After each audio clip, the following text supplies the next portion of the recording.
for us. ಇವತ್ತು ಎಷ್ಟು ಜನ ಹೇಳ್ತಾರೆ ಸಭೆ is a natural place for me. Today, how many of you say that church is my natural place? Church ಒಳಗಡೆ ಏನಿದೆ? What is there inside the church? Message ಇದೆ, There is a message. ಕಾಣಿಕೆ ಇದೆ, ಅದಕ್ಕೆಲ್ಲದಕ್ಕಿಂತ ಏನಿದೆ ಗೊತ್ತಾ? ಫೆಲೋಶಿಪ್ ಇದೆ. More that we have offerings, we have message, we have our worship. ಆರಂಭದಲ್ಲಿ ಹೇಳಿದೆ ಚರ್ಚ್ ಅನ್ನೋದು ಪಿಜಿ ಅಲ್ಲ. In the beginning only I said church is not a PG. Church ಅನ್ನೋದೊಂದು ಕುಟುಂಬ.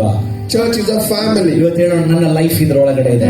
Lord, ನಾನು ಜೀವನ ಮಾಡಬೇಕಾಗಿರೋದು ಇದ್ರೊಳಗಡೆ. I want to live inside ನಾನು this. ಇದ್ರೊಳಗಡೆನೆ ಬೆಳಿಬೇಕು. I want to grow ನಾನು inside. ಇದ್ರೊಳಗಡೆನೆ ತೇಲಾಡಬೇಕು. Oh, I want to live inside. ಇದ್ರೊಳಗಡೆ ನನ್ನ ರೆಕ್ಕೆಗಳನ್ನ ಬಡಿಬೇಕು. Oh, inside this I should fly. ಮೀನನ್ನು ಏನ್ ತೋರಿಸುತ್ತೆ ನೋಡುವಾಗ ಎಲ್ಲ ಟ್ಯಾಲೆಂಟ್ಸ್ ಗಳು ನೀರಲ್ಲಿ ತೋರಿಸ್ತಾ ಇರುತ್ತೆ. Oh, it shows all the talents in the water. ಮತ್ತೆ ಹೇಳ್ತೀರಾ, ನಮ್ಮ ಎಲ್ಲ ಟ್ಯಾಲೆಂಟ್ಸ್ ಗಳನ್ನ ದೇವರ ಸಭೆಯಲ್ಲಿ ನಾನು ತೋರಿಸ್ಲಿಕ್ಕೆ ಹೋಗ್ತೇನೆ.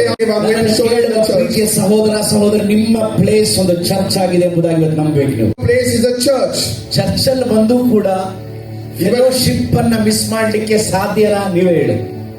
ದೊಡ್ಡ ಮಳೆ, ಇನ್ನೊಂದು ಸೈಕ್ಲೋನ್ ಮಳೆ. There are two types of rains. One is like a cyclones and one is like heavy rain. ಏನ್ ಡಿಫರೆನ್ಸ್? ಎರಡು ಮಳೆನೆ, both are rain only. ಅದು ಯಾವುದು ಕೂಡ ಗಿಡಗಳಿಗೆ ಪ್ರಯೋಜನ ಆಗೋದಿಲ್ಲ. Even like both are rain only. Like one rains with lot of thunder storms like lightning and all, but it will be benefit to the trees. ಆದ್ರೆ cyclone ಮಳೆ ಯಾವತ್ತೂ ಕೂಡ ಮರಕ್ಕೆ ದೊಡ್ಡ ಪ್ರಯೋಜನವಾಗಿರುತ್ತೆ.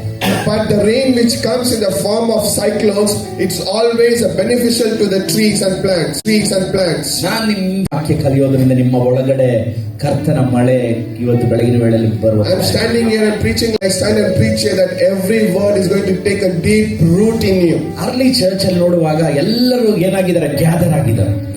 ಅವತ್ತು ಒಂದು ದಿನ ಚರ್ಚಿನ ಮೆಗಾ ಚರ್ಚ್ ಆಗಿ ಅರ್ಲಿ ಚರ್ಚ್ ಗ್ರೋತ್ ಆಯಿತು.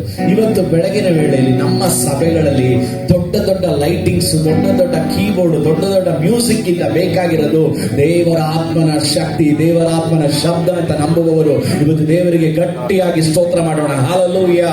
Inside the church, ಫೆಲೋಶಿಪ್ಪಿನ ಒಳಗಡೆ ಬರುವಾಗ come inside the fellowship. ಹೇಳ್ತಾನೆ, ಸಹೋದರೆಲ್ಲರೂ ಒಟ್ಟಾಗಿರುವುದು ಎಷ್ಟೋ ಒಳ್ಳೆಯದು. ಏನಕ್ಕೆ ಗೊತ್ತಾ? ಒಬ್ಬೊಬ್ಬರಿಂದ ಒಂದೊಂದು ಸುಗಂಧ ವಾಸನೆಗಳು ಹೊರಡುತ್ತಾ ಇರುತ್ತೆ. ಹಲ್ಲೆಲೂಯಾ. ಇವತ್ತು ಎಷ್ಟು ಜನ ಹೇಳ್ತೀರಾ, ನನ್ನಿಂದ ಒಂದು ಸುಗಂಧ, ಇವರಿಂದ ಒಂದು ಸುಗಂಧ, ಅವರಿಂದ ಒಂದು ಸುಗಂಧ, ಇವರಿಂದ ಒಂದು ಸುಗಂಧ. ಎಲ್ಲಿ? ಫೆಲೋಶಿಪ್ಪಿನ ಒಳಗಡೆ. Come on. ಯಾಕೆ ಹೋಲಿ ಅನಾಯಿಂಟಿಂಗ್ ಅನ್ನ ಶ್ರೇಷ್ಠ ತೈಲ ಎಂಬುದಾಗಿ ಕರೆದಿದ್ದಾರೆ ಅಂತಂದ್ರೆ, ಆ ಕಾಲದಲ್ಲಿ ಕುರುಬರು ಏನ್ ಮಾಡ್ತಾ ಇದ್ರು?